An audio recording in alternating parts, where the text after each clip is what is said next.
Well, voters in Duval County will choose a new sheriff next month. First Coast News is sitting down with each candidate to help you make your choice. Tonight, TK Waters, 30 years in law enforcement. He just retired from JSO as the chief of investigations. His dad served in the Army, and that's how our conversation started. I thought I was going to join the military. When my first cousin got murdered in 1990, my thoughts changed, and I decided I want to be a police officer. So if he becomes sheriff, what needs to change? No police department is perfect. Nope. So in all honesty, what is the worst thing about JSO? The worst thing about JSO. That's a good thought. Let's come back to that. Okay, so let's move on to residency and the controversy over former Sheriff Mike Williams, who admitted he did not live in Duval County as required by city charter. I live here now.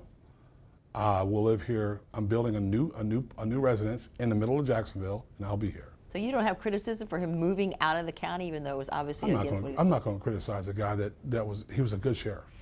And now to race relations, minority groups, blacks and Hispanics. Do you think they trust JSO, and should they? I think it depends on who you ask. I think they trust JSO. I think there's more work to be done.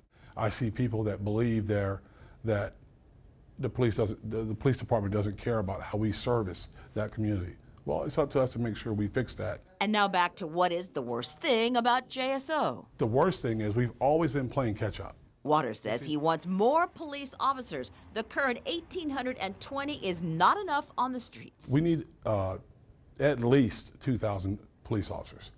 We have 1.98 police officers per 1,000 people in Jacksonville. We need 2,000. And one more topic, mental health. I don't normally talk a lot about it, not because I'm ashamed, but I will in this case. He's talking about his son, Tommy.